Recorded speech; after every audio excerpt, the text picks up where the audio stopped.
What's up, everybody? Welcome back. We're back. It's a new year, but still the same old badass podcast.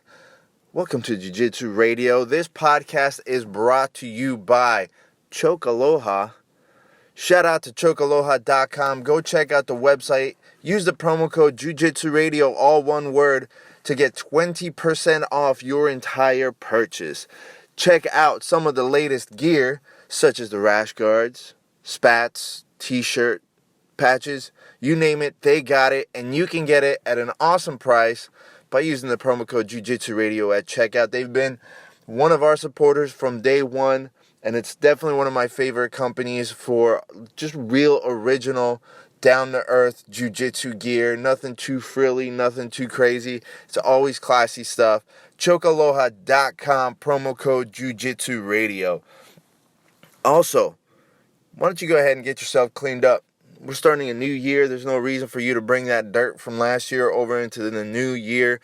Go check out jujitsusoapco.com, jujitsusoapco.com. Or if you don't know how to type that up, just go ahead and Google and type Jiu-Jitsu soap or Jit soap, and you'll go ahead and get to that website. And guess what? When you use the promo code JJ Radio, you'll get 10% off. They got some awesome tank tops, couple of different other items, but mostly it's the soap, and I'm telling you, it's worth it. I don't use any other soap now other than Jiu-Jitsu soap from Jiu-Jitsu Soap Co. They got some awesome collabs. You'll never know who's going to pop up with their own bar. Maybe we might get one too, just saying. There might be a Jiu-Jitsu Radio soap coming out at some point. Just letting you know that you need to get out to jujitsusoapco.com. Use the promo code JJRadio to get 10% off your entire purchase. Don't stink. Stay clean. Stay healthy. Let's not get any dirt out on the mats and get other people sick, all right? So, JJ Radio at Jiu-Jitsu Soap Co., all one word. You're welcome. Last but not least, don't hesitate to go to giraffechoke.com. Giraffe Choke is the creator of those hats that you always see me rocking, or you might see on the table on the podcast. The ones like the Superman Punch, or my favorite, Flying Knee. Actually, the heel hook and flying knee are kind of like even. I love them both. I love the hats. The shirts are awesome. They're good quality shirts. The designs are always unique. There's also new stuff coming out soon. So go to giraffechoke.com and you'll get 25% off and free shipping on orders of $99 or more when you use the promo code JJRadio at checkout. Go check out giraffechoke.com. You're not going to be disappointed. I guarantee you're at least going to come out with a hat or maybe even a cell phone case. But the hats are definitely worth every penny. I have about 6 or 7 now. I rock them all, and I usually end up having to give 1 or 2 away because people are always asking me about it. So go get your own. Stop trying to take my hats. Go to giraffechoke.com. Use the promo code JJRadio. Listen, before we really get the podcast started, I want to say thank you to everyone that's been supporting us. I know I've had a lot of you ask me when the next episode is coming out. We had to take a break. Listen, doing the podcast every week definitely takes a lot out of you. You definitely have to put in the time to plan the schedule out. And Shawn and I are usually there till 11:30, sometimes midnight, before we even get home. And then got to get up early and do it all over again. So, we needed our little break just to rest up and enjoy the holidays with the family. But now we're back, and we had to start off the year with a bang. But in the meantime, guess what? JujitsuRadio.com is up and live. Go check it out. Sign up for the newsletter. We're going to start sending out newsletters with all the updates and all the coupons and everything that we get hooked up with from the sponsors. It's all going to be available in one easy one-stop shop, including the t-shirts that if you buy one will help support the podcast. So check out Jiu-Jitsu Radio. Follow Shawn at Gorilla Boy BJJ. Follow me at Sunder Marketing, all on Instagram, Twitter, all that stuff. You can always subscribe to the podcast anywhere you listen to it. With that being said, this podcast has been a long time coming. I've been trying to get this guy back on the podcast for a while. He's a close friend of mine. one of the most hilarious people to hang out with and talk with. He's always super happy, super chill. He's a great vibe, but he's also has so much knowledge that it's once you really get him started, it's kind of like a fountain of knowledge and different points of views that I even say it in the podcast. I learned so much from him, even without telling him. There's a lot of little things that I pick up, and I always end up having a takeaway whenever I hang out with him. So without any further ado, a true MMA grappling legend, Gesias Cavalcante. You kidding me, boss?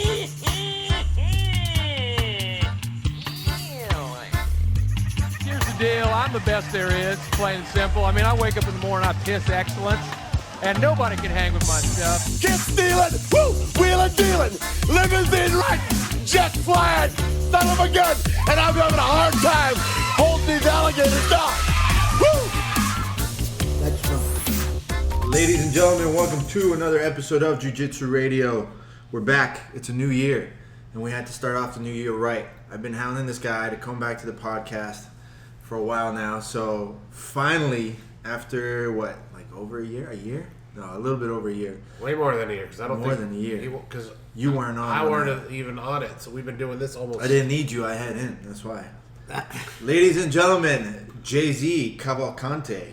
I was waiting for the introduction, so Before now I you can say- talk. Now you can say shit. Yeah, now I can say shit because he say, "Oh, let's do it," and never did a formal invitation. Okay, let's do No, this that's day. not true. Let's do this day. That's true. I'll go back on Hey. my text messages. Jay-Z, you can go? Okay, but I leave like in 2 hours. Can we do it? Like, no, we can't do it in 2 hours, bro. The last time I was supposed to come by the gym because I wanted to check it out for that tournament that never ended up happening. That's a whole different story, I gotta tell you. That's a whole different story. But We are here. We're here now. The reason why I asked you to come back, because there's a bunch of stories actually that we've been talking about that you were the center of for a while, and we also I wanted to talk to you about your experience at Quintet Ultra. So that was what, early December? That was the beginning of December? December November? 14 or 15, something Yeah. like that. I stayed up till 2 o'clock in the morning to watch that. I was waiting for that card for so long. We were talking about it for a while. So just to give everybody a rundown real quick, Quintet Ultra was a tournament that was started by Sakuraba. And before, like, he had a couple of the quintets, and it was really just a handful of grapplers that obviously they picked a team. There was no specific squadron really, I think, except the Team Alpha Male one. And then this time they decided to do it where it was Strike Force, Pride, UFC, and WEC. And you got picked up, For Strike Force. which you had a pretty interesting team. Yeah, that was a great team. You think so? Yeah, for sure. You guys definitely had the most all-around team, I Mhm. think, like, because we sat here and we did the whole let's bet who goes, who's gonna finish, who's gonna go where. We had the best team. For sure, Yeah. for sure. Yeah, I what think we have who we had in the finals. I can't remember. you picked Strike Force against Pride. I picked Strike against UFC. That was the picks that we had made. Just because we like Gilbert. That was it. That was part of the conversation. Like, Just I had because to, I was looking at the people on the teams, Uh-huh. and I was like, man, Gilbert is one man. There's no way. But I said it too. I was like, for sure, Gilbert is gonna carry that entire team. Yeah. Like, that's why your team was like, it was like, come on, it has to be in there because it was you, Jake. Babalu, It's Gilbert like- Melendez, and King Mo. King Each Mo. one was like all the other fighters, they were finishers. Yeah. You know, King Mo was the only one who was just a wrestler. Yeah, yeah, like, yeah. Not just wrestler, but that. That's you a know, whole that's different thing. I gotta that's ask you about. It's the just wrestling. So, like when you look at the card, we have the killers, like we have a finisher. Yeah. On grappling, you know. But Gilbert, I told him, man, he was the hero. Well, it wasn't just like that's why he got the MVP For sure. from the quintet, and he was the hero from the team. You know, he's coming next week, so I'll bug him about his part next week. Yeah. So, who picked the teams? Like, how was that whole thing? How did they approach you? How did they pick the teams? How did it go all down?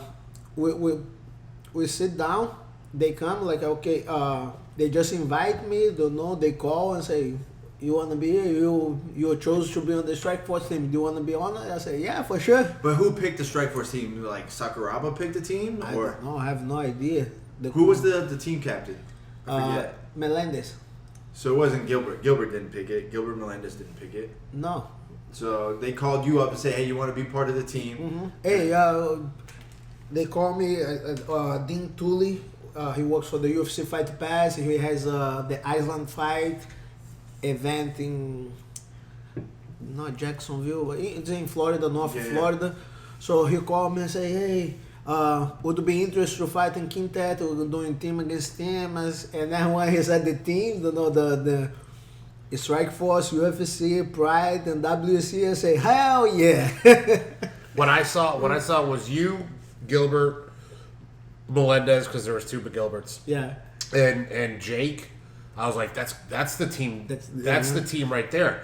Jake's been training up with Danaher. Henzo for the last, I think, year or two or something like that. I heard he's been like living there, and Gilbert's a black belt under Cesar Gracie, and I was like, and then. Well, I mean, there was you, but who? Who's that guy? Little guy. But then I see you up against what's his name, Smith. Anthony Smith. That guy. That was the ridiculous. Did you think like when you guys all met up finally? You were there like on fight night. Did you go through the idea? Okay, these are the possible matchups, or was it just it didn't matter? We could be going up against anybody. We could go against anybody because the team.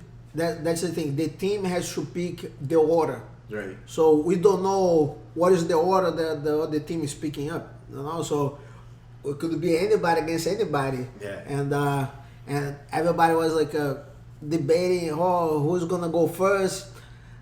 They took like too long, 5 seconds. I said, "I go first." And then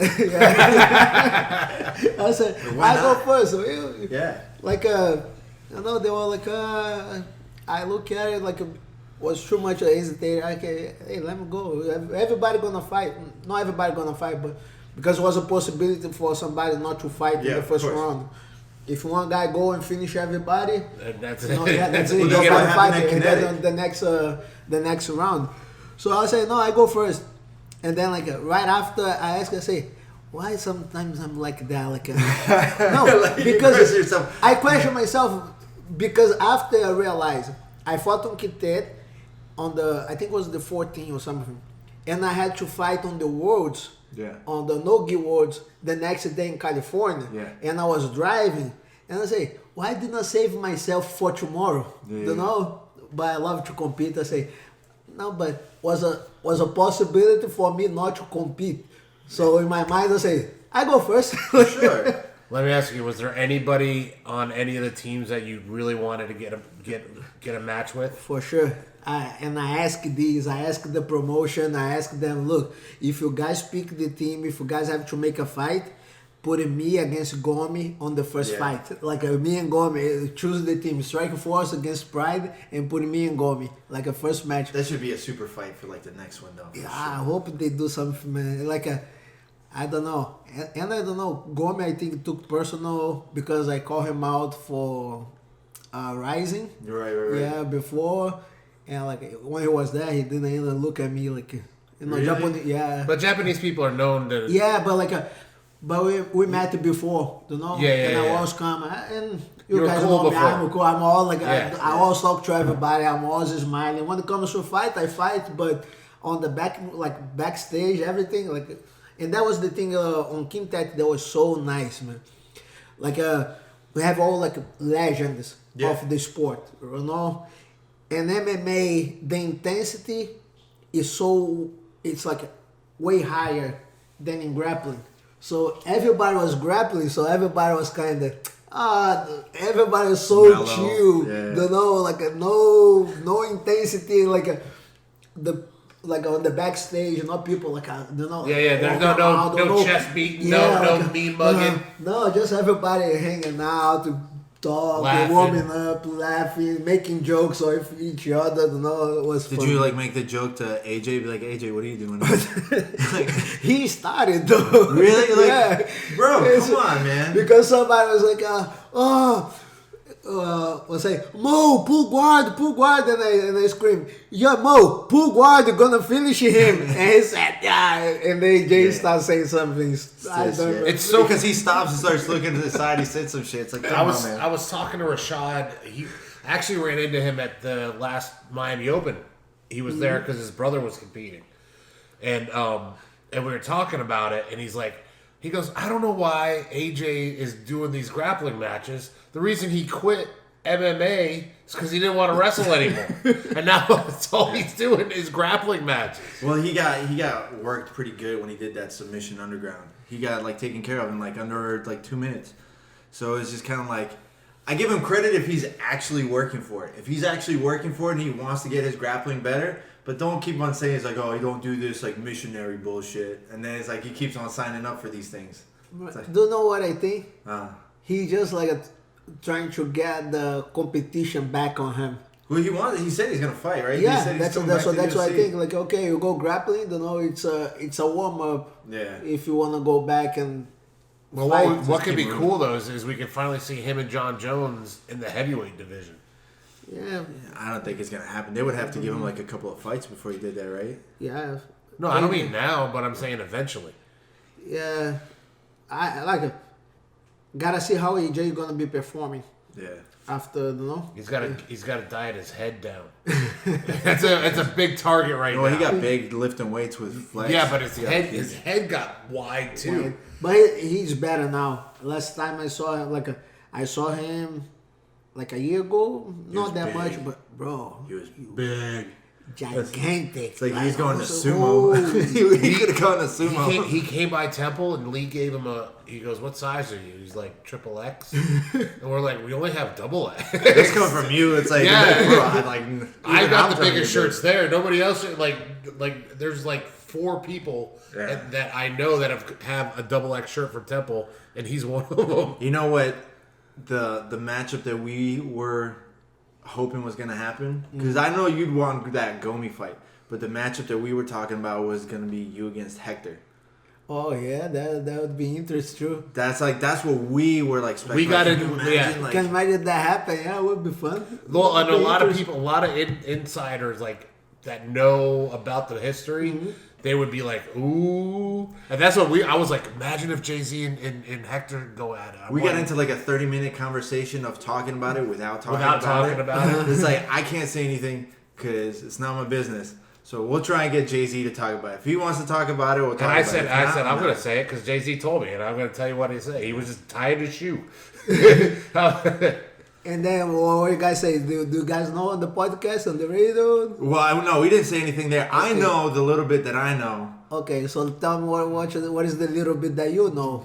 Am I allowed to say it? Yeah, Like, for sure. Like, oh yeah, From here, what man, I don't care. from what I was told, it was something involving you and someone going like too hard on you or catching you like off guard in training, and then it like escalated towards like other people, and then it became like a fight, like between you guys and a couple of the other guys that are still like ATT now, and that's when it started drawing the lines between like friends, like people that were friends with Glenn and people obviously that were following Lambert.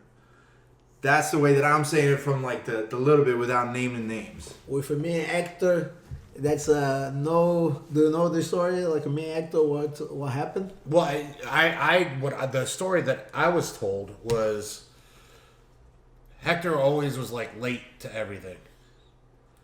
Or no, it might have been you. Somebody was. It was probably Jay-Z. Let me and they had said something about let's go, and Hector had a fight coming up, and you came in being Jay-Z. Tranquilo. And you were tying your either wrestling shoes or you're doing the glove, and you weren't looking, and all of a sudden, wham! Yeah, was something like that. So I came in late. People were the that's me. I came in on Jay-Z time. No, back in the days because I changed.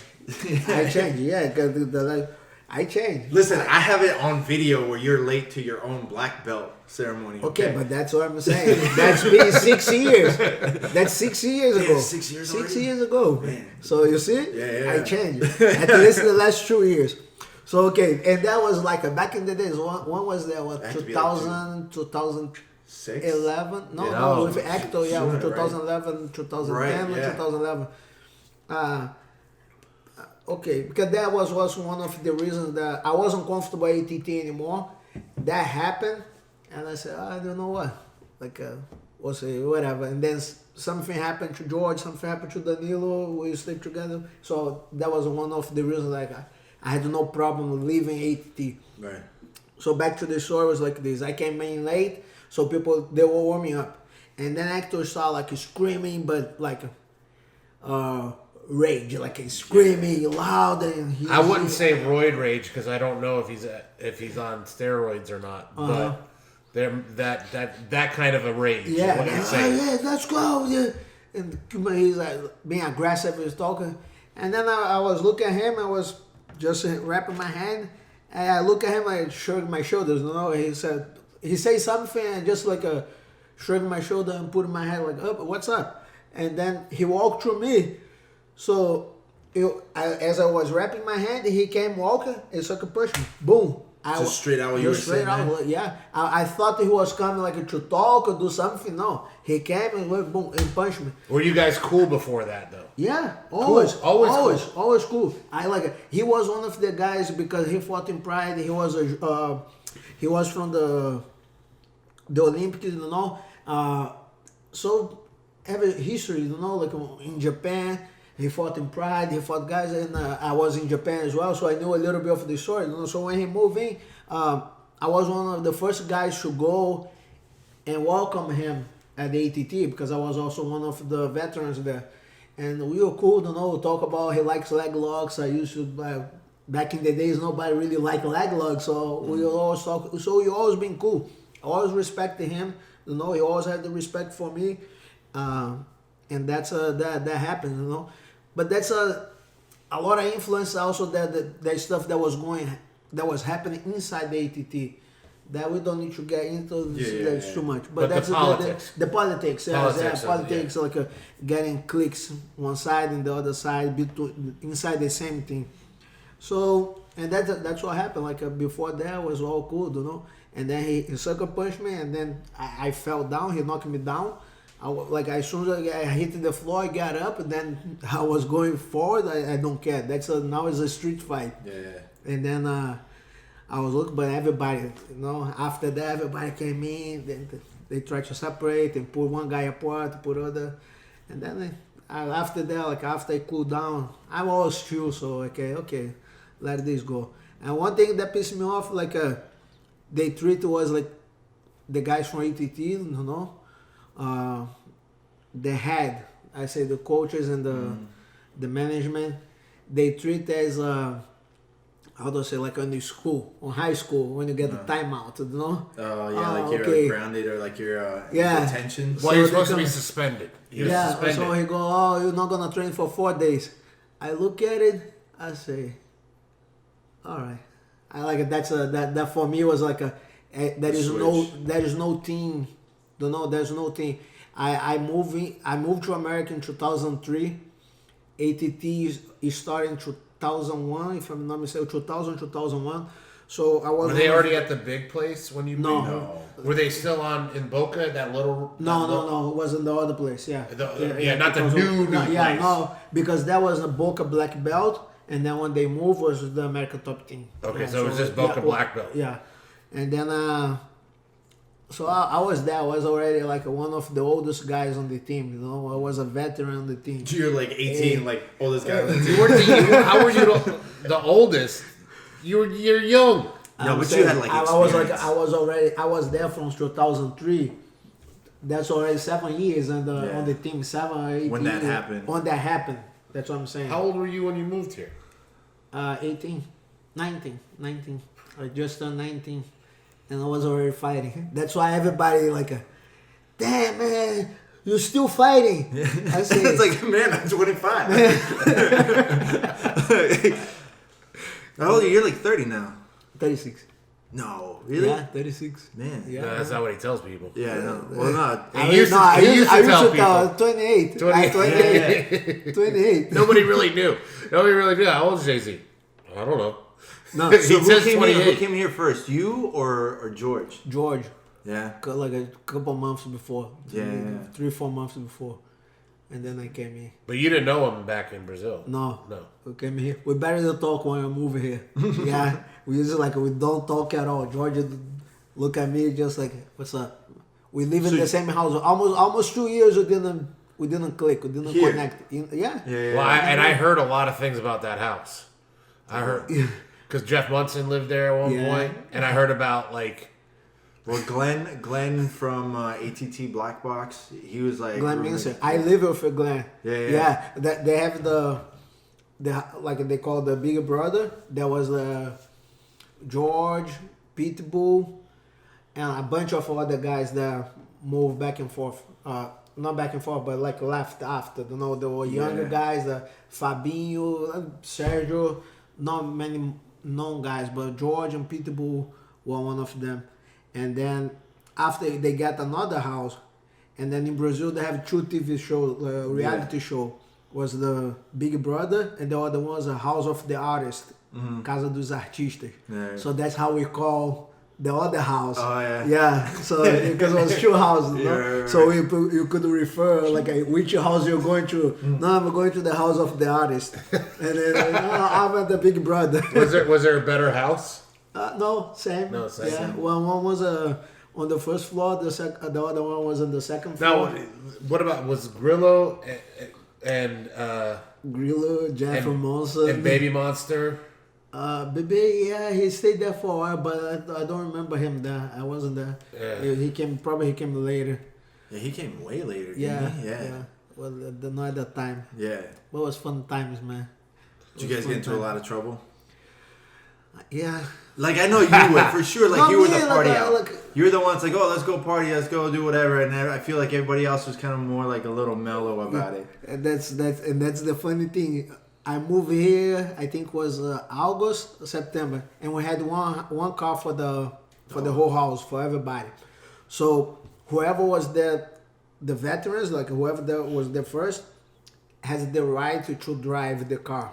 Right. Okay, so I would never drive the car because I was one of the last ones. Okay, and like so I couldn't pick the car to do anything. Right. So I just have to wait. And then at the end of the year, at the end of the year, I moved in August. End of the year, a lot of guys went to Brazil. All the people from America went to visit the family. So we stayed at the house. Me, George, Pitbull, somebody else there who was like, I don't remember who. But anyway, George and Pitbull, they said, oh, New Year's, let's go, let's party. That's this party in Miami. They're going to be awesome. We can go to Fort Lauderdale, watch the fireworks, Las Olas, and then we go to Miami. All right, cool. Let's go. So went to Fort Lauderdale. We Brazilians, we were late. And then was a traffic. Missed the fireworks. The fireworks, like the New Year's, because the New Year's Eve was inside the car. Right, okay, so 12 o'clock, yay! Inside the car in the traffic. I said, damn it. Everybody dressed in white because you're Brazilian. Yeah, Brazilians, yeah. So we parked, and then we walked, went to the beach, and then I was surprised. A lot of people wearing black and purple. Yeah. I was like, man, that's crazy. Like in Brazil, All everybody these like white people wearing all this like. Now there was black people too, like all colors. I said, oh, interesting, different. We're not home anymore, guys. And then we sat to ate, and then they start drinking. Oh, Marcus Aurelio was there too. Oh, really? Yeah, Marcus Aurelio was there, but he didn't live with us. He has his own house. He was there with his wife. So we sat down, we drinking. I didn't drink at the time at all, so I was just waiting. New guy. Yeah. I barely talked to George. Yeah. I wanted to talk to Pitbull. Marcus Aurelio is always fun. I was like, okay. And the guys started like getting little lazy, they smoke. So everybody like, what are you gonna do? And then Pitbull got the booty call. One of the girls that he used to hang up, like, and then he say something for George. Oh, they have a girl here. Okay, let's go home. And I was like, no, like, no, come on, man. Like, last year in Brazil, I was fighting my ass off, like here, like all quiet, no scenery, had a dinner, like, no, please, man. And then, by having no decision, I couldn't say anything. No, I think we're going home. I was like, okay. We got home. I said, I think who has the car? One of the girls borrowed the car to Pitbull. Okay. Yeah. And they said, oh, we'll go. And they left the car there. They were going to leave the car. Say, so you guys are leaving? Yeah. I say, hey, do you have that friend that you said gonna be in the party in Miami? He said, yes. Can I use the car? And they were like, okay. Like, he's the key. Bro, so back in the days, no phone, no GPS. Oh man. We're talking 2003, man. How did you find it? I said I took the card, I took the paper, drew a map. I barely speak English. Imagine it, like, yeah. So, and there was the person that you were gonna go meet up. Were they Brazilian? Yeah, he was Brazilian. Yeah. But I didn't know any street. I didn't know. I said 95. They told me 95. I said go 95. Go drop that 95. I said okay. And the party was a space. Oh man, it's like a ravey, like a heavy party. You ever been there? Where? Space? No. It's like a 3-story place. The roof is open, so like each floor is like a different kind of like style of like house music and stuff like that. Yeah. So it's an awesome party spot, but like to find it is tough. Like you have to know crazy, Miami. Electronic music, all kind of crazy people, and I was like, oh man, that's interesting, And I got that, and then I asked to stop, like, when I got down in Miami, I stopped every gas station. Asking, like, what is the street? I want to go to this street. And then I think it was like a 1st Street or 61st Street. Yeah. And then the guy say, how many people, like a 1st Street they have, like every neighborhood that has the 1st Street. I was like, fuck damn it. Took me hours to get there.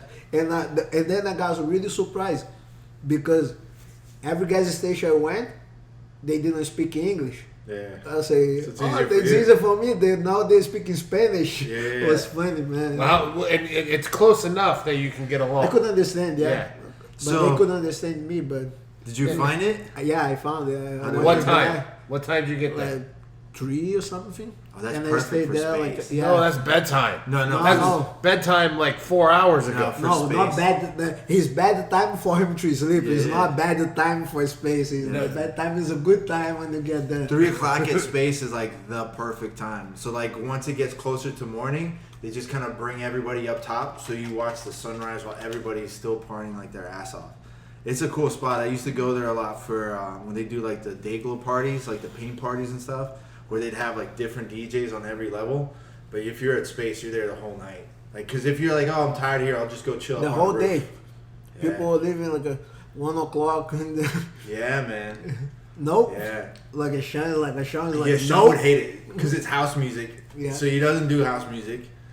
Like, and it's 3 floors of house music. Everybody's shoulder to shoulder sweat. Imagine like when you're sweating, like how we're sweating. Like you call it space. I'd have called it hell. They call it space. It's called space because you're like way gone if you're out there. You're drinking your ass off. You're partying. You're gone. You're definitely gone. But like imagine like training gi on a summer day at Temple with the garage door closed.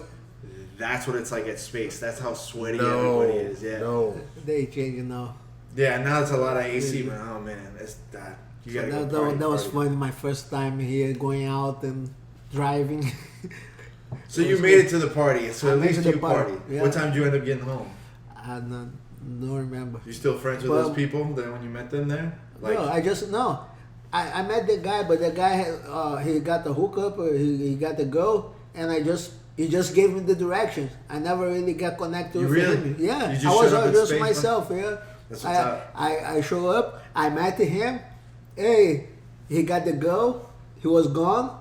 I said, You can make okay, a movie cool. about that night. You smooch any girls that night? Huh? You smooch any girls? Smooch. What is a smooch? You don't know what smooch is? Smooch. I don't know. It's smooch. Smooch. Smooch. A smooch. Yeah, smooch a girl. I heard her Brazilian style. I almost got hit in the face a couple times. It's like, damn it, not at home. I'm not home. Can't do this here. Hey, bro, I don't speak English. It's like, You yeah, know, that's a hey, perfect, yeah. I Well, like that doesn't you. work in Miami. I want you. Come in. The Miami funniest, doesn't get away with it as much. If it was up here, maybe. the funniest story I've ever heard about a Portuguese miscommunication was Gleason at the beach. Manny told me a story about Gleason T-Bow? went to the beach. Yeah, Gleason T-Bow. He said because Have is 10. And he went to the hot dog stand and he says 10 hot dogs. Do you have a hot dog? 10 hot dogs. 10 hot dogs. So the guy gave him 10 hot dogs. And Manny said Gleason came back with an armful of hot dogs. Just eating them. It's like, I guess so. Might as well. Man. T-Bow is funny, man. You used to say, what's up?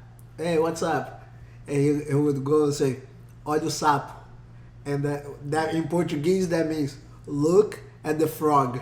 Really? Look at the Oh, frog. just sapo. Hey, Yeah. olha o sapo. Olha o sapo. That's how he speak English. You know? Yeah, that's how you learn it. He's getting into grappling now, too. No, he has been because he did the match. He did the combat Kasai? jiu-jitsu with Gilbert. Then he did Kasai. Yeah. He went up against Boogeyman. But what's he done since then? I think that's it. That was it. But right? it's still something. Yeah, I just need to fight. I don't know how that dude ever made 155. Yeah, he's huge, but now he move up. Yeah, he No can't. way He he couldn't can- cut no. that weight anymore. To what, 205? Probably. You know what I was thinking about before? Like maybe you have an idea. What happened to Popovich? I don't know. He's in Abu Dhabi. He's Abu Dhabi, but Yeah. like he disappeared. He's nowhere on social media. Like the last time anyone's like seen him, like he competed in 2017, and that was like after 18 months where he wasn't around. So he's just banking in Abu They're Dhabi. just making money because Flavius told me they take care of everything. Like if you get a job teaching, you don't have to pay for anything. You don't have to pay for groceries, car, insurance, rent. Well, Vanderlei did anything. that, right? Or no, not the Nogueiras. They did that. They went out there. He started up a school out there. Yeah, they have one school there. I don't know, but I don't know exactly how the school. And Pablo they take care good of Pablo because of the Sheik. The Yeah. Sheik is a good friend of Pablo. Not Right. good friend, but Right. he wants him there, you know? Yeah, So it's right. not like the other guys has no name that got that to teach. No, he got that to teach the Sheik. So Yeah. Well, I thought I saw that. Flavius works for a school. Yeah. So he's like in school for PE they have jiu-jitsu because it's the national sport. So that's what he does is he teaches jiu-jitsu at a Yeah.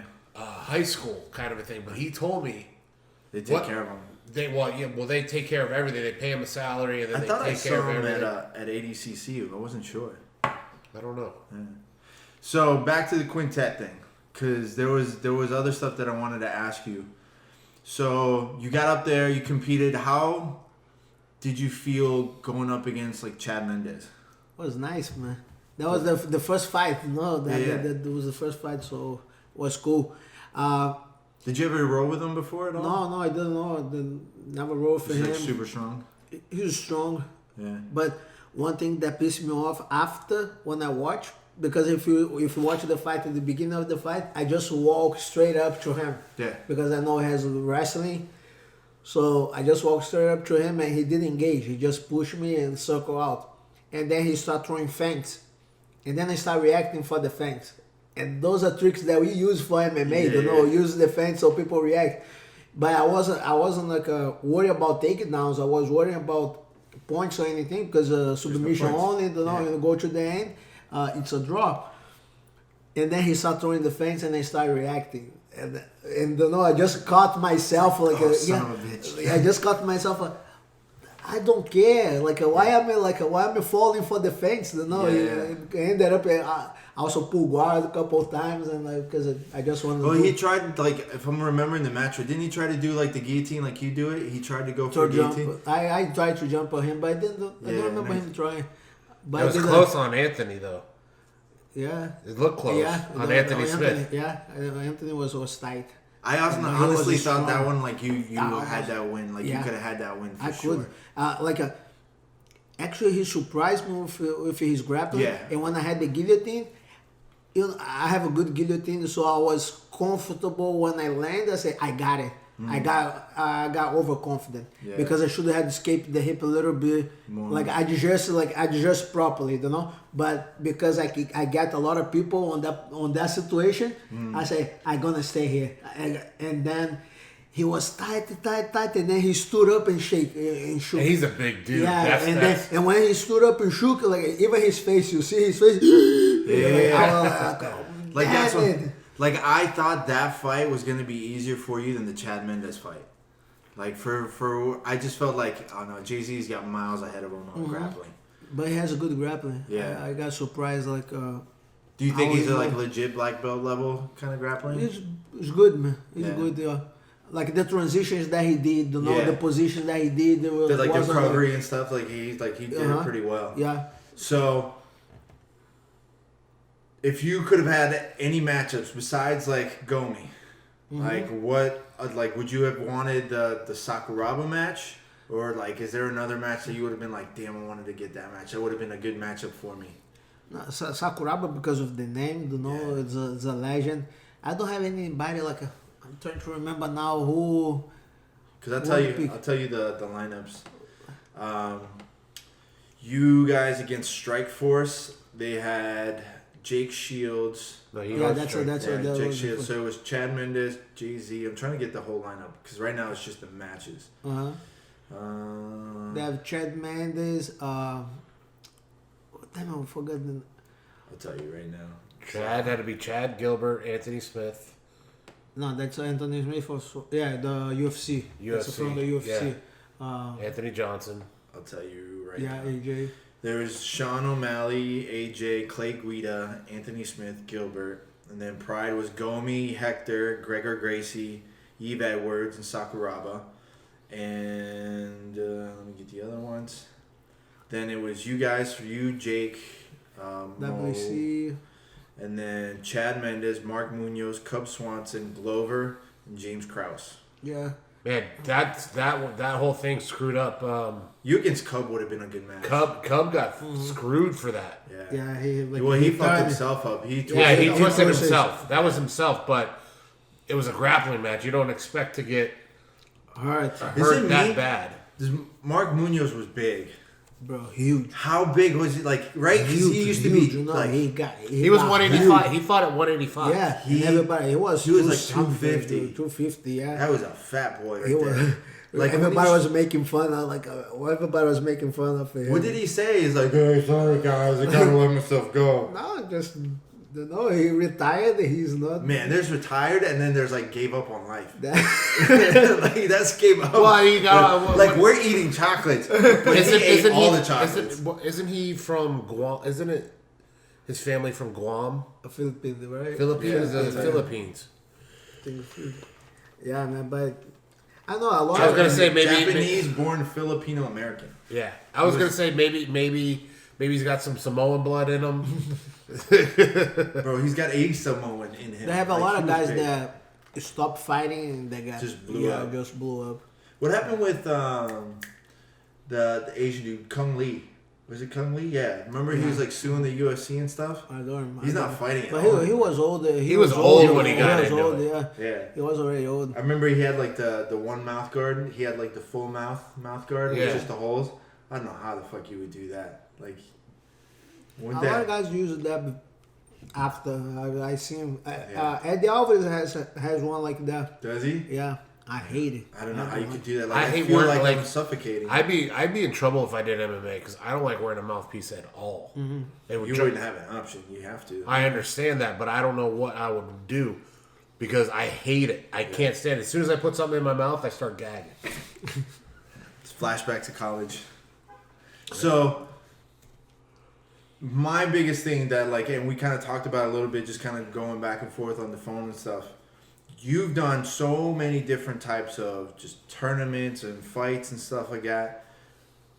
What was your biggest takeaway from doing that, from doing Quintet? Like, what did you think was completely different? Like, what is it that... Because if it seemed like afterwards, like that you, like, really dug the vibe.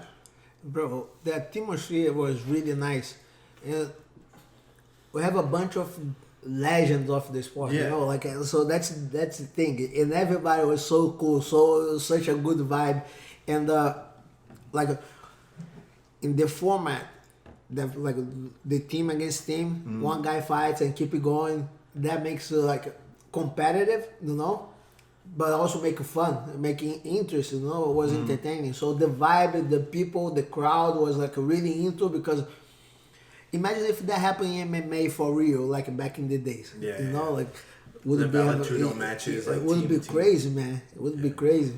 So that's I think that's the mind that got people interest, was like the idea of like the events, the best event going against each other. Yeah. So it was very, very nice, man. I'm And so mad I missed it because I was supposed to go. Yeah, I remember. Man, I was so pissed. Missed that. Like, I was like, fuck it, I'm staying up 3 o'clock in the morning watching this. It was worth it. I had to tell somebody, I was like, I can't go to those things. Why? Because I feel like I should be competing at them. So I can't, like, fight to win every time Fight to Wins come down here. Yeah, but that's I different can't compared go. to, like, you're talking about legends of the sport. What are you talking about? Hey, What are you talking about? I don't remember watching you in Pride. My bad. I must have missed those. You're not cards. old enough. I must have missed you on those You're not K1 old tournaments. enough. It was me in Cabbage. So I'm still pushing, like, it was on the video game. Yeah, He right. was playing the video game. You don't see Even him. then, I would still get work. I keep on, like, trying to, like, push George. Be like, what match would it take to get you back into MMA? Or, like, come on, what about, like, we do, like, a super fight? Let's get you a super fight. He's like, Sakuraba. I'm like, all right, I'll get you Sakuraba. Let's get Sakuraba. I talk. Sometimes I talk to him, like I see him. Like the Macaco fight? Like, I remember I was saying, I was like, bro, come on, you against Macaco? That'd be so good. Like, come on, let's do it. He's like, he's thought about it. And then that's when they announced it for you. I was like, oh, man, come on. It would have been good. It's you or Jay-Z. It's win-win for me. I want to watch it either way. I wanna, but I tell George, you know, he should be competing more in grappling. I mean, listen, like, it blows my mind how so many people walk into the door of the gym and they even see the belts on the wall, but they have no clue. But By the way, that is it the Son Goku belt? Sengoku belt, yeah. Is the coolest belt It's ever. amazing. Yeah. Ever. You I don't never- care what anybody says. There is with that samurai helmet. That is the coolest belt you I've ask ever him- seen. You heard the story of what it took for him to get that belt? What do you mean? Like, to get the belt and, like, the trophy for Sengoku? Like, where he had to fight the guy twice? Oh yeah. He had it. Yeah. He was, like, 2 steps away from having to fight the Yakuza to get that belt. Yeah, like he won the tournament. He came against Misaki Yeah. on the finals, and they gave him a medal. Yeah. And bro, like we got so pissed. We got so pissed. Glenn Robson, who passed away, was there with us, and he tried to, pull like the legal rights or everything. Like, man, it was crazy. A fucking medal. I still still have- the whole tournament. No. I still have the video. Remember, like, when we were filming, like, all your stuff? And we went to George's house.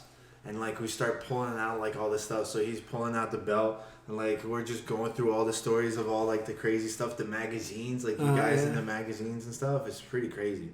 It's like, fun. Like, it's fun, like, when you stop and stop watching, take stuff, like, and their stories start getting back. I forgot a lot of stuff, but when you start talking, this happened, that happened. Like, we definitely got to do that. Like, get you and George, like, we'll film it. Like, where I start pulling out stuff and, like, put it on the Look at table. these. And, like, all right, what happened here? Like, how about, like, just getting on the here? Because, like, I always ask him the story about I just love hearing the story when Bigfoot showed up for the fight and didn't have trunks. And, like, George was there for that one. You know about that one, No, right? I don't know about like, that. Bigfoot Silva showed up for a fight. It was Japan. Yeah. And he didn't have his trunks. So they're like trying to find out, like he's trying to find. Where are you trunks gonna find trunks to fit in him? Japan, right? Japan. And it turns out that there was like a fan that had like a pair of his trunks, like his size. So they had to meet him up, like in the hotel lobby, and it's like, okay, I'll let you, like, you can have these, but you got to give them back to me. And like, I think like the gloves and stuff like that for the fight too, like Probably that will. kind of shit. Like people. Well, don't look. So I come from the professional wrestling world, Right. and there are professional wrestling fans in Japan that want your dirty. Yeah. Bro, Japan's crazy. Japanese, like, Yeah. when you like compare to culture and stuff like this, it's crazy. But you still get like crazy, like the Japanese fans, right? Like just randomly hit you up. Or... Yeah, sometimes they show up. The other day, the guy sent me a picture of a card that has one piece of my glove. No. Yeah. Shut up, really? Yeah. Do you have a photo? No, I don't have it here. Man, you gotta show me that. That's crazy. So for which fight? I don't know, man. Come on. So I wait, don't so you're know, telling me like, I don't So know. wait, so you're telling me there's like a bunch of like cards and they all have a tiny A piece piece of your of a glove. Did yeah. you get paid for that? Yeah. All right. I get it. It was for the top cards. I get That was actually For was top? yeah, top card. Top. That's a That's what big I'm saying. that's a big deal. I'm gonna listen. I'm gonna try and buy one. I'm gonna go up See, on eBay right now. top cards, man. See if I can find it. There we go. Gesias Cavalcante 2012 Topps UFC Bloodlines Auto Fighter card. I got.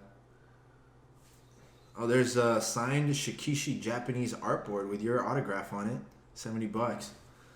You're gonna charge me $70 for your autograph?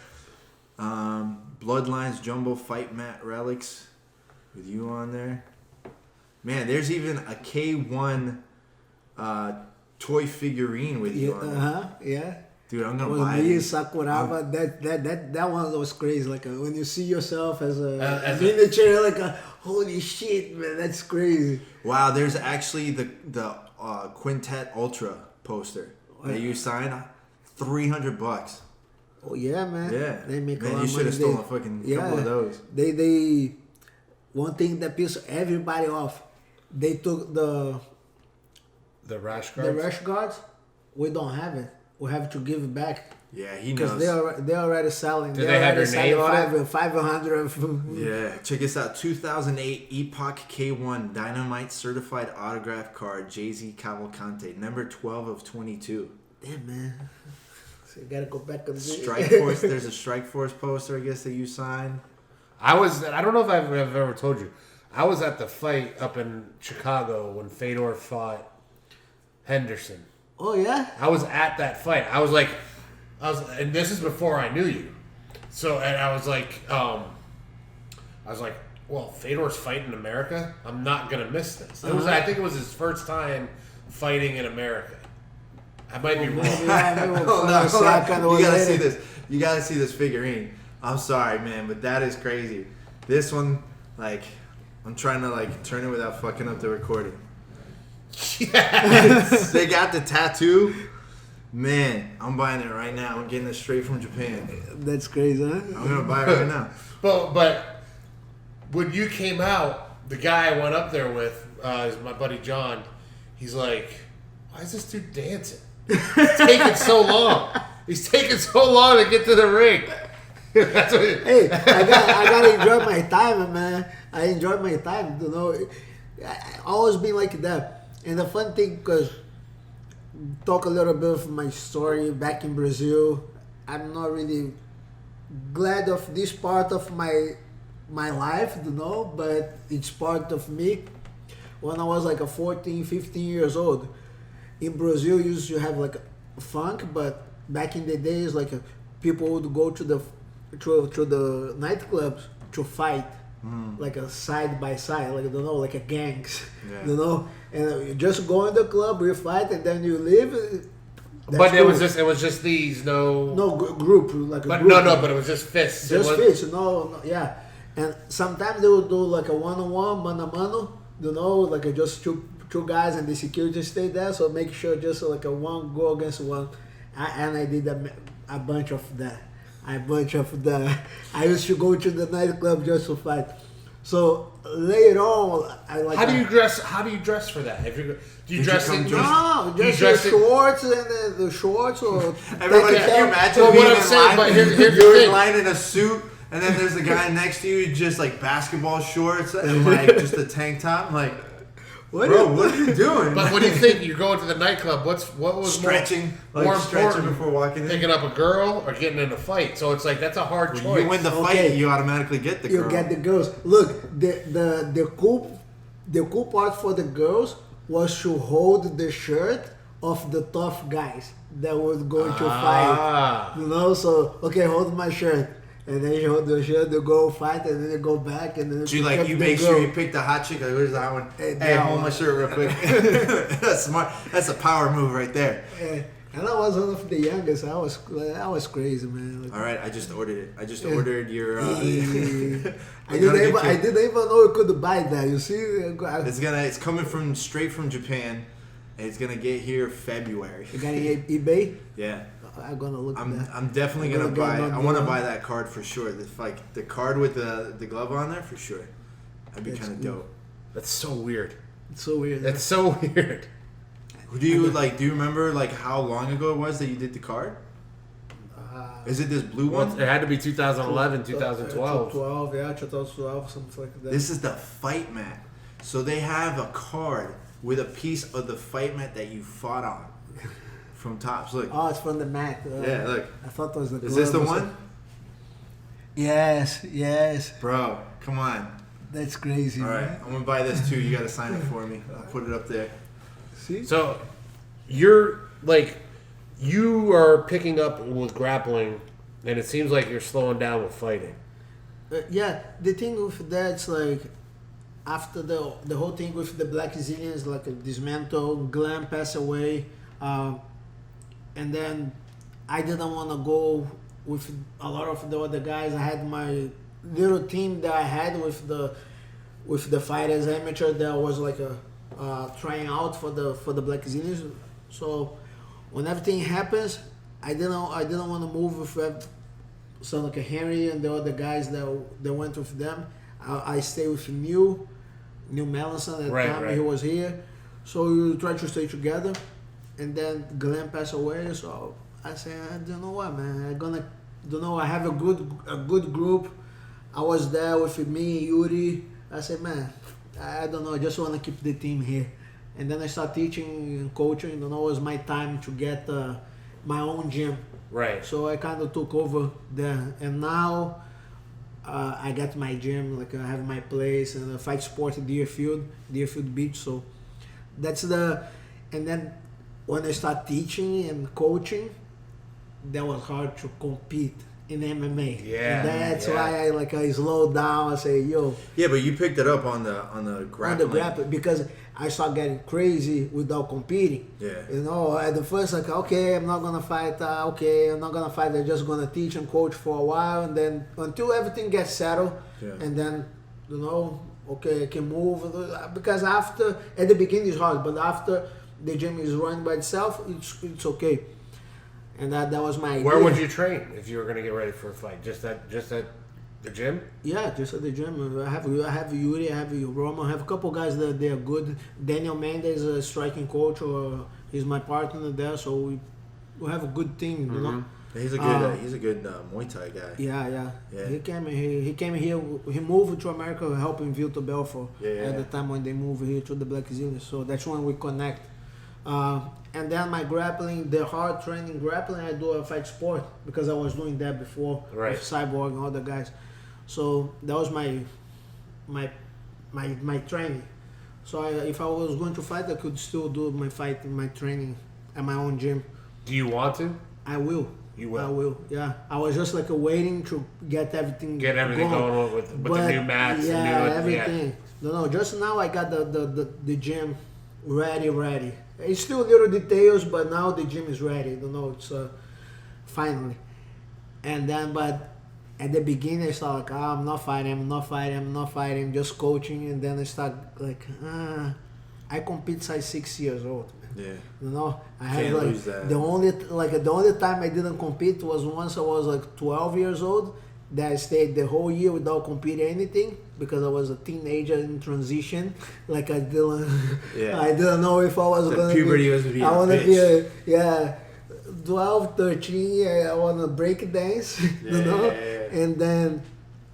And then afterwards when I was injured, so I would say, man, I gotta compete. That's part of me. Yeah. I was That's what I'm missing saying. that. And then Wagner, he was going to compete somebody with. I met him somewhere, and he asked me to help him train because he was going to compete a super fight. I don't remember if it was Celso Vinicius or Is it combat jiu-jitsu? no, it was Celsius?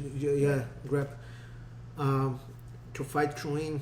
And then he asked me, "Can you come help him?" I said, "Okay, cool." We meet over the fight sport before a couple of times, and then he started telling me, "Man, grappling is picking up. We have a pro event. You can make money now, bro. Yeah, he's doing better in grappling than he did in MMA. Even That's then, crazy. Even though he's in the UFC. Even then, he fought the UFC. Because he never did he went to UFC 2 or 3 times, I think, because he got last minute call, so he went twice, so he lost and then they cut him, which is the bad part of UFC. Well, you know what's funny is there's 2 times that pissed me off. Well, it pissed me off a lot when they do that. But when they called George last minute to fight Gunnar Nelson, and he fought him, one of the only people in the beginning of Gunnar to go all the way. Not gonna career, but over the UFC. Yeah. Yeah. He took him, went the distance, and he had a good showing. You would think, hey, you did well. Thank you for pulling us out of this jam. Let's give you another fight or something. Nope. But they didn't do it. No, And then the other one is Yuri. Yuri's fights in the UFC were like barn burners. Like they were exciting fights from the beginning to the end. But even in Bellator, it doesn't matter because look at even what's his face, Buscape against Gaethje. Buscape took Gaethje to the end and was close to fucking him up pretty good. World Series of Right, fight. in World Series. And then Gaethje's the one that ends up going up to the UFC. It's like, man, I'd probably take the guy that kind of fucking. Did you fight Gaethje? Yeah, I fought down in Gaethje. Miami, That was right? World Series. No, it was New Jersey. Who did you I fight fought in Miami? City. Melvin Gillard. Oh, that's right. No, Melvin was in Daytona. Oh yeah, I never fought Miami. No, you you did fight Pat Miami. Healy. Pat Healy was in Miami. But it wasn't Titan. It was in Titan. Yeah. It was in Titan. World Series Miami, you had. Yeah, I remember. I didn't fight Buscape. Buscape in fought. Miami. Yeah. Because it was both of you. That's why I went to that card. It's because I still have both those of you. photos. guys. I still have those photos. No, and then Pulga fought that card too. Yeah, Pulga fought that card too. Yeah. I have that. I have the worst video of Buscape. I have the video. I forget the guy that he fought, but because I remember I snuck in, I was filming, I was taking photos, and I just started filming, and I forget whoever he was that he was fighting, but had Buscape's back, and out of nowhere, Buscape just stops and just goes. And just launches the biggest snot rocket ever. And even on my video, you just hear the entire crowd.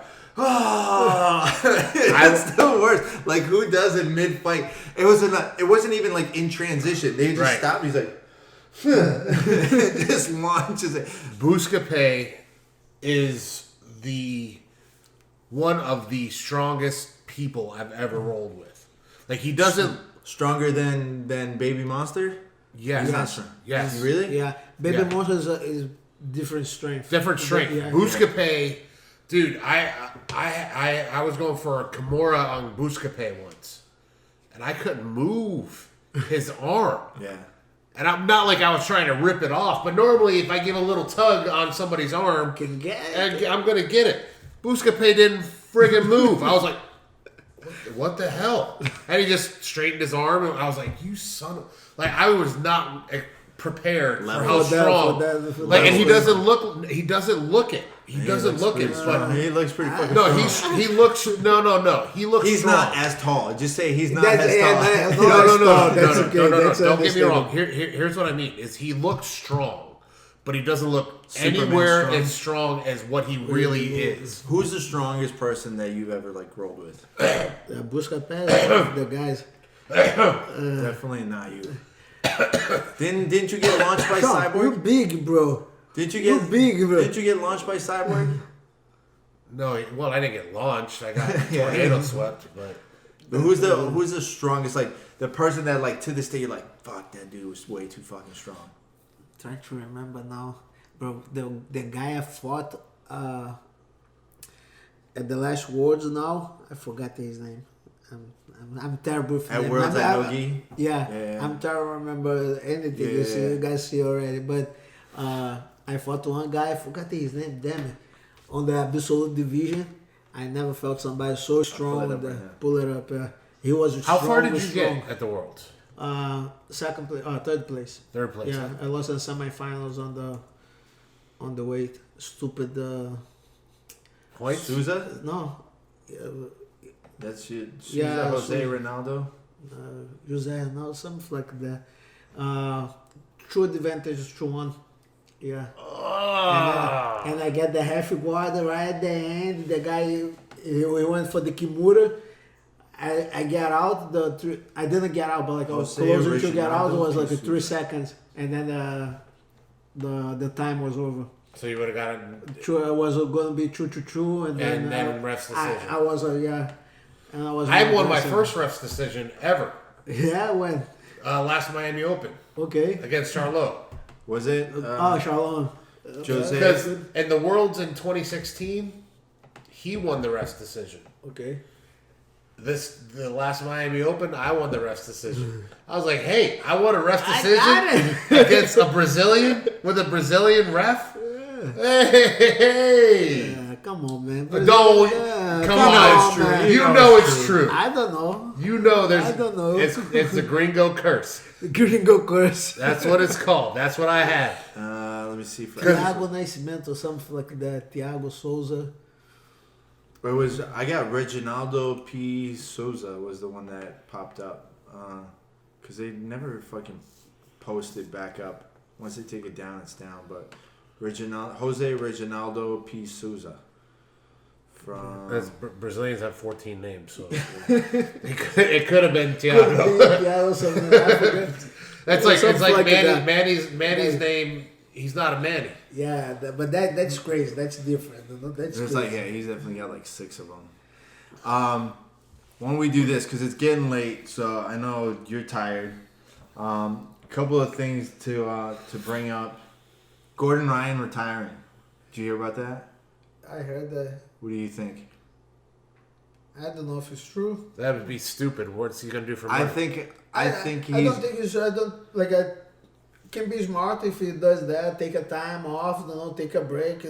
If people want to see him and then he want to ask for more money, then he asks for more money. Supposedly he's making bank. He always like puts up photos of like his bank account. He's like, I made $250,000 this month. Like, okay, thanks for making us all feel like shit, asshole. But I think he's pulling like the slick card. What I said was he's retiring from no-gi, and now he's focusing on improving his gi game to go and compete in gi. If he wants to go down in history as the best ever, then he's got to win. He's got to win gi. He's got to win gi. He's got to do it in the gi because that's the sport of jiu-jitsu. Everything else is no gi grappling. Luta Livre. Hey, come on, we have a name for that. Luta Livre. That was the Submission wrestling. Look. They Catch wrestling. Yeah, that catch wrestling, I can take that because of America is a different route. But Luta Livre was a no-gi fight that happens in Brazil that a lot of people don't even know. It's there forever. So that's how actually that was one of the competition for jiu-jitsu back in Brazil that you start getting into the Vale Tudo that make popular. So because jiu-jitsu should beat all the guys. Karate, capoeira, nobody could really handle the technique. And Luta Livre guys, what was Zulu though? What did Zulu? What was Luta Livre? He was Luta Livre. Yeah, but I don't know exactly what like the branches they come from. But because who did he fight to the end? Like Zulu? Yeah, was that Hickson? But he did jiu-jitsu. Was it who? Yeah, Zulu he trained and Hickson? Hickson, yeah. Yeah. Did you ever that fight? Yeah. It's like But that you gotta, Zulu- but like once you Zulu start, was very old already. yeah. You gotta get into like guys like you gotta talk about like Valetudo, then you gotta get into guys like Danilo's dad. Yeah. he's getting. I heard he's getting his red belt. Yeah, no, the 8th degree, my man. Yeah, 8th degree on the black belt. yeah. On the red belt, okay? On the red belt. Wait. 8th degree on the red belt. On the red belt. That's like a He's already had his red belt. 50-something years of the black belt. Danilo's dad is a legitimate legend. No, I know who he is. That's what I'm saying. I know, we know. No, People don't. We know, but people don't realize. No, and people don't realize. Even us, like even people from the sport, don't realize how far back he went and how much he did on the sport. He had 150 fights. That's crazy. You know my favorite. And he won, and I think he won 150 fights. Do you know what my favorite story about him is though? He used to drive Marcone around and make him fight people in the favelas. On the neighborhood. George, it's funny. George was talking about him the other day because we were talking about it. And he said like whenever Master Indio would sit there and start saying like this is how like you do something, like he was about to show a technique, everybody'd be like, huh? Like because he'd go all out. Like he never half-assed showed. Oh yeah. You never wanted people. He did a few things when we were at level 5. He did a few coaching things, and nobody wanted to be the dummy. Nobody wanted to be the dummy. No way.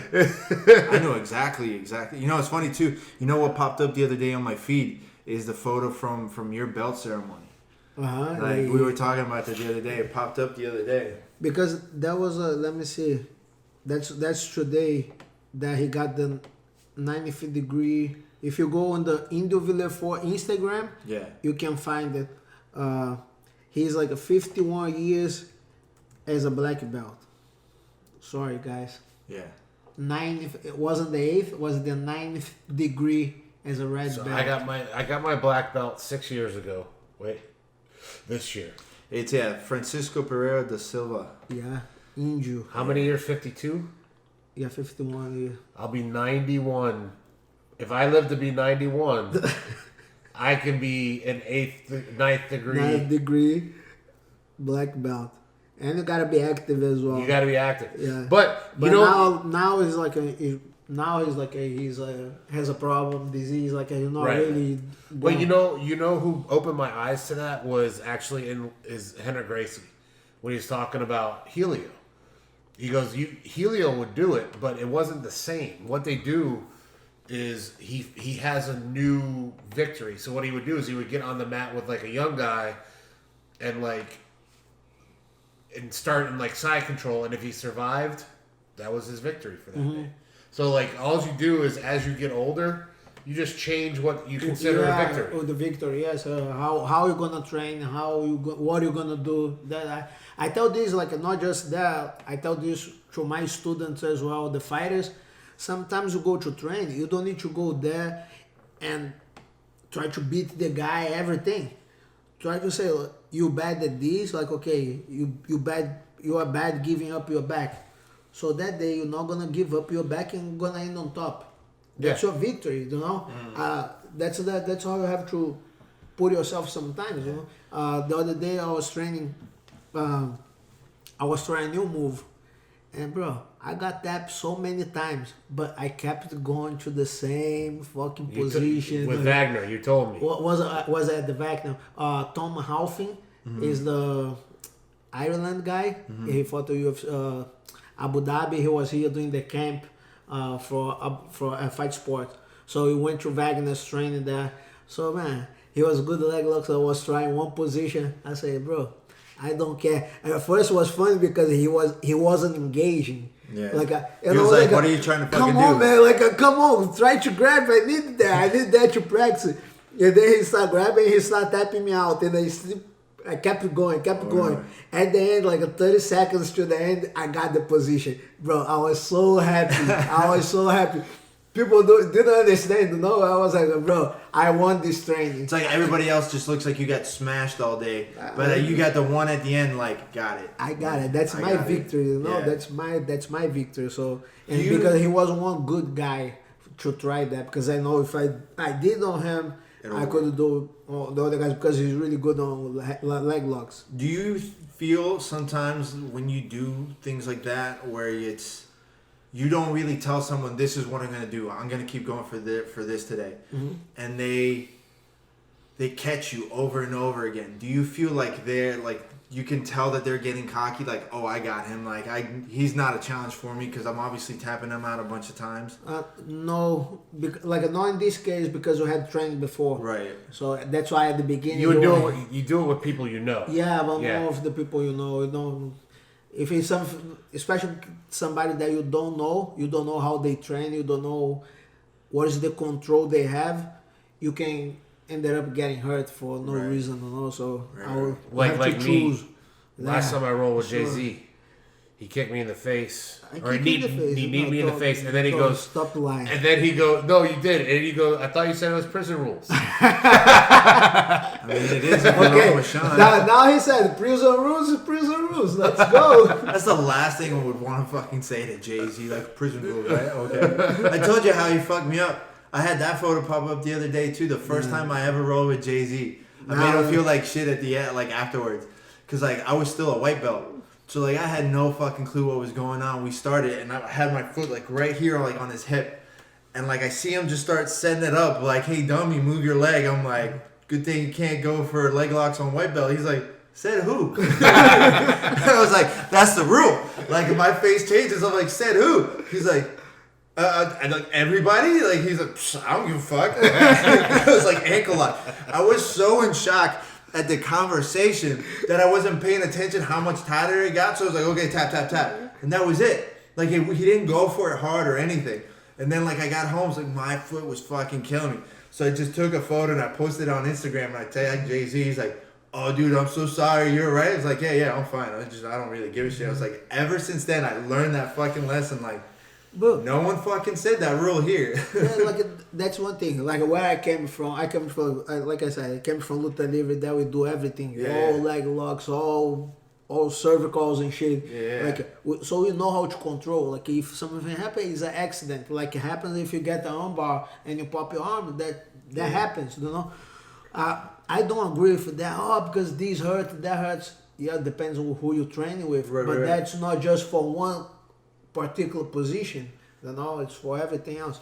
So No, for me, like we go, we learn. Like Yeah, learn like- as a white belt, special white belts to know and defend everything. Yeah. Because your goal is to train to be a black belt, not to be a white belt. yeah, and like that for me, like hands down, I can tell you that was probably like one of like the most important lessons. Like to this day, like I guarantee it will stick to me till like the day that I stop. Like I learned so much from that one moment. Just to learn, and like, there's a whole fucking world of other shit that's going on. So that's why I was like, after that, that's when I started getting into the debate, like, well, why can't you go for wrist locks? Why wouldn't you do that? And that's when I started learning about catch wrestling.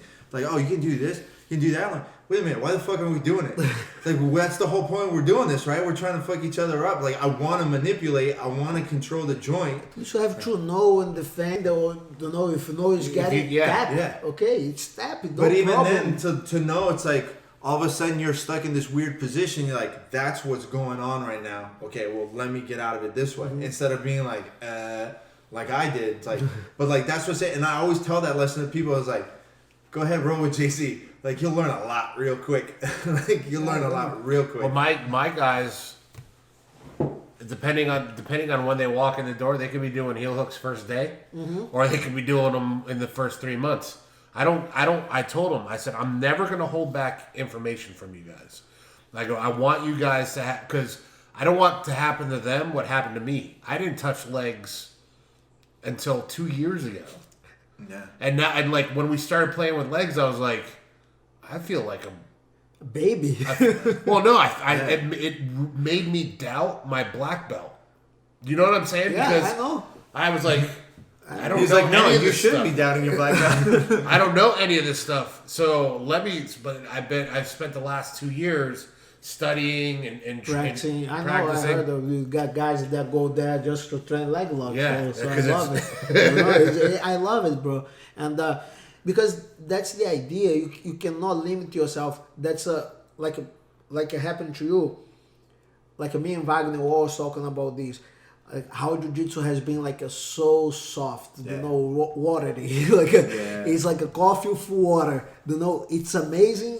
It's amazing drink, but when you put a lot of water, like damn man, that shit. And you know what's funny is like I picked up a lot from Wagner, like having to go over there, like filming Gilbert or like having film Wagner and stuff for stuff, and just sitting there, I'm like, I'm gonna start fucking doing that. So there's a lot of stuff that like I do now, like rolling, that I pull straight from Wagner, just from watching Wagner. Because it's like I agree. There's like it's so much stuff. It's like that's what we're fucking doing. We're here. Like it's not soft. Like it's not like it's not gentle art where it's like you're being gentle. Like no, the whole idea of gentle art is that we're not trying to knock each other out so we can get up and do it again. I'll take that part. But we're still trying to fuck each other up. I'm still trying to make you go unconscious or break your arm.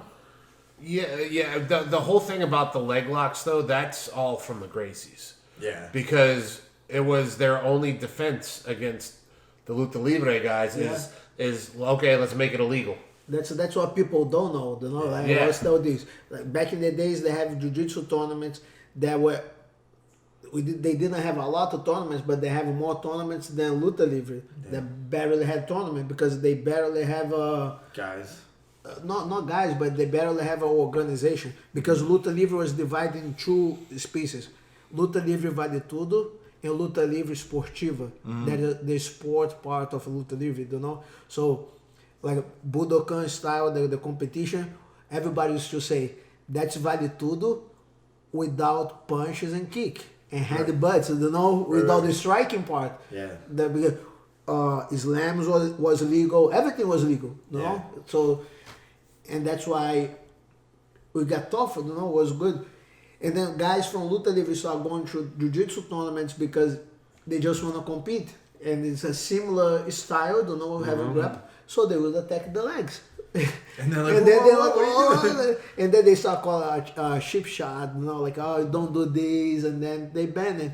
So that's the part of the shoemakers. Yeah. And then now that's why I like the sport because it's still evolved. That's why I like guys like Danaher that put the time into it and they make it popular with the other guys competing in the other tournaments without the IBJJF.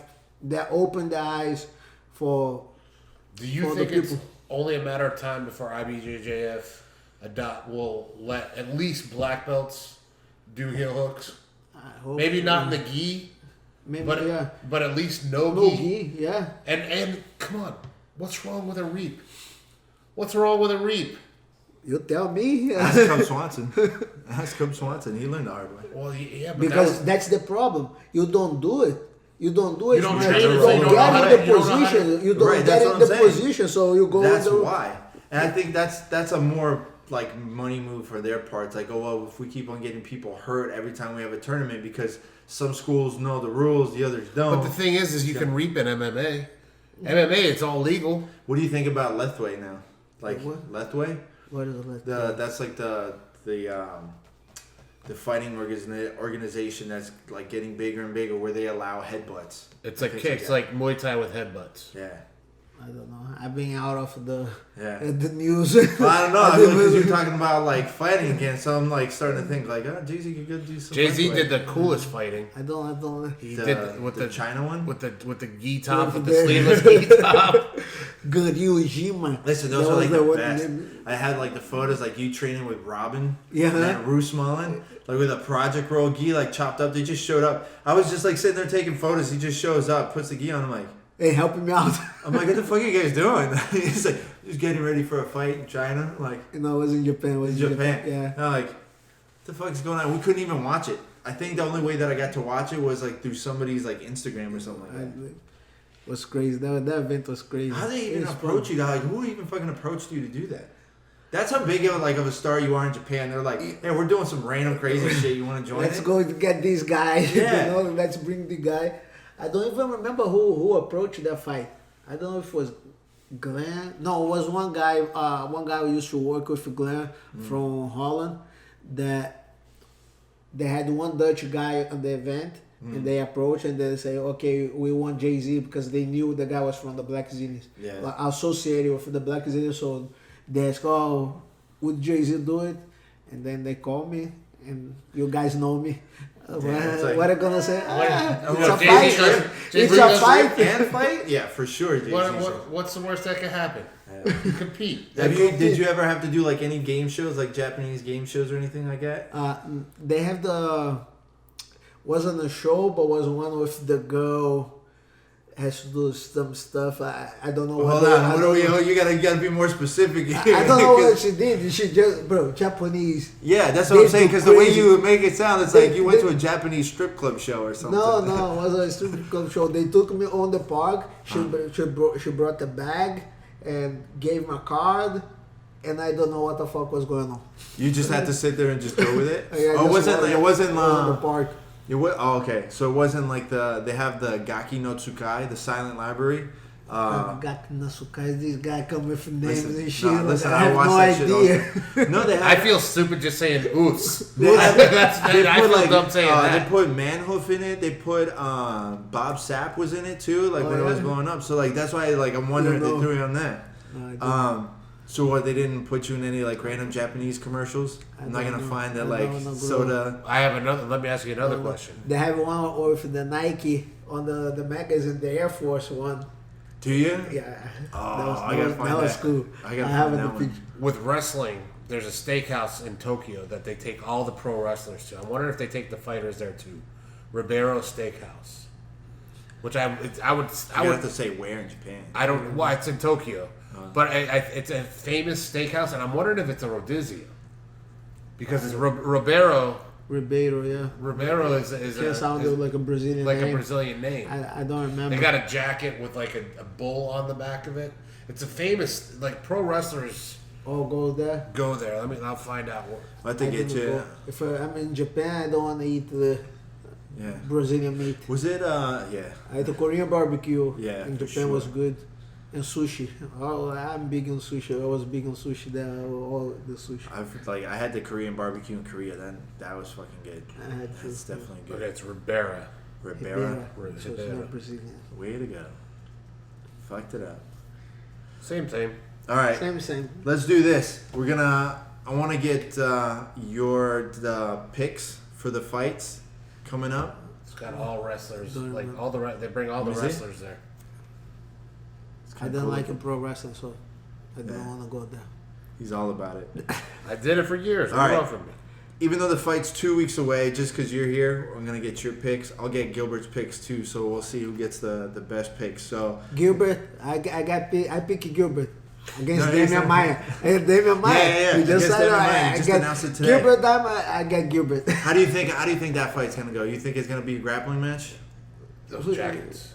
Jacket rib. They give them to all the wrestlers. I'll take that. That's probably where like The Rock got it from. Yeah, how do you think that match would go? Gilbert against Damian Maia.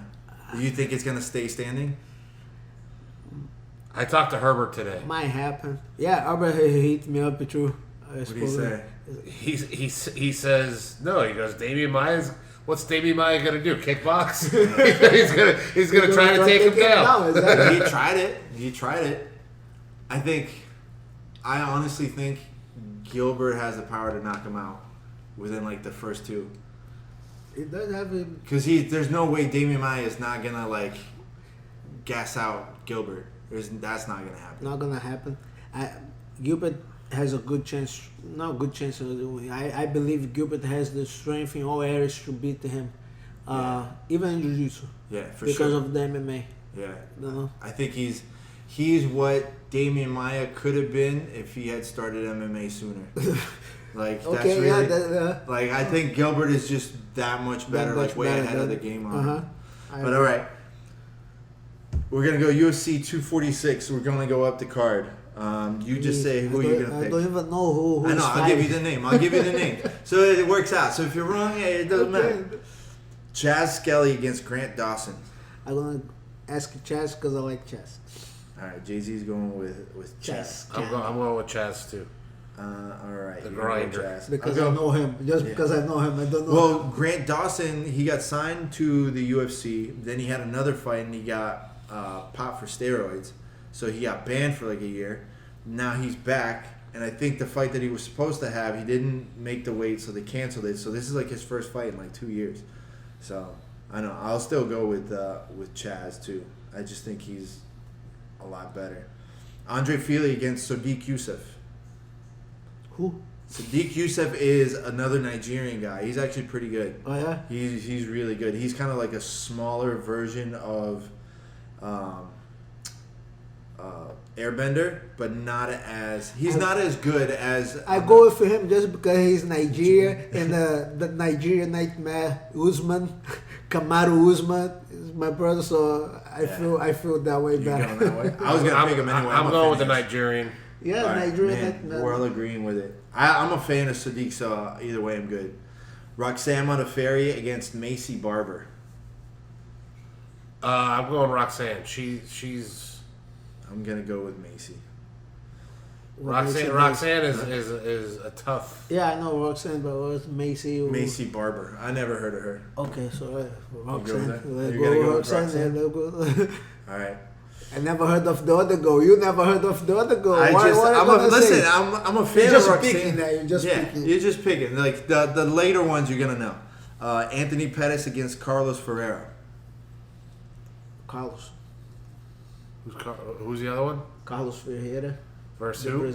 Against Anthony Anthony Pettis. I don't know Ferreira. What is he? What's his special? Jiu-Jitsu. Just I'm going- assuming it's because he's Brazilian. Anthony Pettis? Carlos. Or the Anthony Pettis. I'm going Anthony Pettis. Just because you know him. No, because he's Because you know slick. him. Just because you He's- know No, his name. I'm going with Ferreira too. You see? Just You 'cause, see? You see? I He just knows jiu-jitsu. No, he doesn't. He knows jiu-jitsu. No, he just follows you. He's just following you on this. no, I just think that Anthony Pettis is past his prime. Claudia Gadelha against Alexa Grasso. Gadelha. You I going? don't know how good, but Gadelha. I kind of like the way I'd like to smooch Claudia. They're both very delicious. Like They're delicious for sure. I'm going with Alexa. I don't know what Alexa looks like. I go when it comes to girls, I go with the hotter one. They're both pretty good looking. Isn't that sexist? I don't care. It's fine. Pick one, man. I did. Who? I said Claudia. Okay. You didn't say anything. Yeah, he it's a fucking didn't say guy. If I said I want a smoocher, then that That means doesn't I tell want me to anything. Alexei Olenek against Maurice Green. Alexi. You going Alexei? Yeah, he's Anaconda. been choking fools out with the no arm or the no gi. Ezekiel. Oh, that guy. He's the one that fought Gordon. 15 victories with the same choke. Yeah. You think people would defend it? I don't know how he gets it because I've tried to get it, dude. He's just his arms are just long enough to where he can be like. But like, not only that, but I've tried to get it. He gets I it don't from have the bottom. He gets I don't it have from the bottom. with gloves on. In the mount, people mounted him, and he gets people from the mount. That's insane. For That's me, like bro. that's so risky of a move to sit there and do it. Like to put both your arms out like this and just be like. I get it. Sorry, I go buddy, for him can't touch too. you. Well, gotta go. Sorry. Hey, kitty. Can't touch Shawn's cat because I'm allergic. Oh boy. All right, who do you got? Alexi, I said. All right. Right off the jump, I said Alexi. All right. Did I not say Alexi? Okay. You got Alexia only? Yeah. All right. No, I'm gonna go with him too, unless Maurice Green knocks him out, which I doubt is gonna happen. I'm trying to think which one Maurice Green is. Bro, you gotta control this animal here. This is her house, dude. Holly Holm against Raquel Pennington. Holly. I like a Holly too. Yeah, man. Yeah, I'm gonna go with Holly. I can't even go against it just because like Raquel is just kind of. Raquel's tough. She's tough. She's but- double tough, but she does not have the skill as that Holly has. Connor against Cowboy. Who you got? I want to say cowboy. So what makes you want to say Cowboy but aim for Connor? I like cowboy. I like cowboy. So what? I like Lamp. I like I Lamp. like Lamp. I love cowboy. You want to go with Cowboy? Yeah, no, I like cowboy. I like him. I like how he fights. You know, I don't know if he can pull the trigger Against with Conor. You know, I don't know how Conor gonna. I don't know how both. I don't know how both gonna perform. You know? Yeah. Nobody knows. But I'm saying like, it's But hard everybody to knows see like because how they gonna. Cowboys start slow. Everybody knows. That's my whole beef. Is I'm saying if Conor catches them in the first round, which Conor is that's the problem. Conor is a fast starter, Slow finisher. and a slow finisher. Cowboys the other way. Cowboy starts slow and then picks up steam as he goes. So it's like, But see, like he beat Mike Perry just with grappling in the first round. So it's like, Yeah, that's but- a great way to beat Conor. no, Conor's grappling is high level. He's gotten a lot better. He was good. He was good even when he lost. No, to, I didn't say it was bad. He's Who do you been got? good. Come on, you I'm going talking, Conor. I you know. giving like a lesson here. I What know. do you Let's think? go. You don't Let's know. go, boss. I'm going Conor. So I'm going Conor. But I think here's Conor the knocks thing. him out. I love in both of these some point in guys. the I first love two. both of these guys. I think they're both real fighters. I would hope so. They're in the fucking No, UFC. you know what I mean by real fighter. Like, not a point fighter. Like, I think they go for the kill, both Right. of them. I'm going to go Conor. I look cowboy attitude. Yeah. You know, He's chill, yeah, like, don't- I have like I'm just gonna fight. I fight and that's it. You ever heard I have of- a fun. I have a fun. I enjoy Yeah. his life, and then he goes and bang. I love the attitude. You ever heard his story about like when he went like scuba diving in the cave? No, Man, that shit will give you fucking. That was on nightmares. Rogan. Yeah, listen to like Joe Rogan's podcast. The with one that he Cowboy. was on. Yeah, Uh-huh. dude, he gets like trapped in a cave with no lights, like underwater. Scuba diving. that's cool. He almost died. He almost died, but, Yeah, he's like, that's but cool. that's cool. Yeah, no, it's- that's experience. You know? No, he does That's what I such a- like. That's Yeah. what I like about him. He gets experience from life. You know, so Yeah. it's cool. All right, we got to get going. It's kind of late. We've all been going like crazy. You've been training. What's up next for you? Are you allowed to? I don't have anything lined up right now. Yeah. Focus on the gym. I have a couple guys fighting, so that's my main. Anybody fight on XFN? Yes, maybe George, maybe Felipe gonna fight, but he has another fight lined up. I Also. heard he's already out of the He's already XFN. out. Oh, okay, so Yeah, yeah. So he's they gonna do decide. the other one I heard. What's the other one? Rise of a Warrior. No. Combat Night. Combat Night. Combat Combat Night. Night. Combat Night has found a way to pay amateurs. They've done a good job. They've been busting their ass there, so they're definitely getting a lot.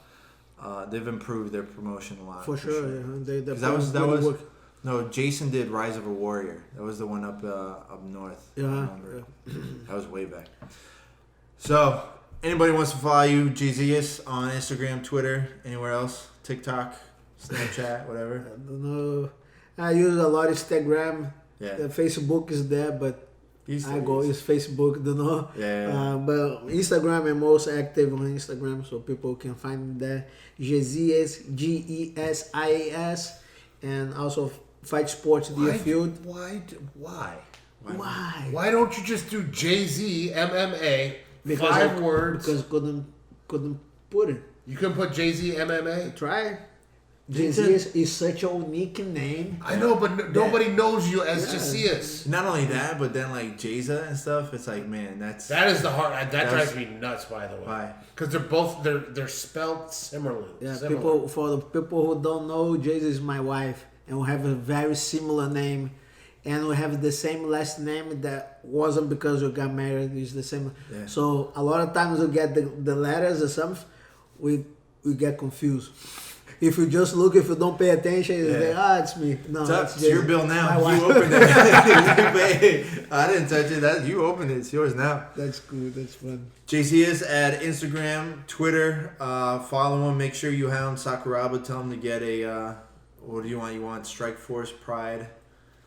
No, I want a Pride, K1 Heroes, Sengoku, and Pancrase, like a Rising in Japan. crazy. I want Sakuraba to do the Quintet in Japan, like it was You here, just want but that Shinya Aoki like super fight too. Can we do that? yeah, like put him on the Pride and then me and the K1 Heroes, and then like put him and Gomi so I can get both. Both. Like, damn. Damn. You know how much retribution would you feel? Like how much of that like oh fuck yeah after all this time like 2 in one night. 2 in like one if night. you don't party after that night, I'd be like come on. I party even. That'd be fucking pretty That solid. would be amazing, man. I'd fly out to Japan for that one. I'll fly out to Japan. So yeah, Hound Jay-Z, go follow Jay-Z. Jay-Z, thanks for doing this. Glad we got you on here. We'll get you back on here soon. My pleasure. Anybody's in South Florida want to come stop by and get some training? Fight Sports Deerfield. Yeah, Fight Sports Deerfield. It's Fight Sports Deerfield on Instagram too. Right? Yes. Yeah, so we'll tag you on there too. So we'll have it on the description at the bottom of the podcast, YouTube, Perfect. wherever it is. And we'll follow Shawn, Gorilla Boy, BJJ. Follow me at Sounder Marketing. Make sure you subscribe to the podcast, and we'll catch you guys next time. Happy New Year. Yo, Adios. 20. You kidding me, Bob?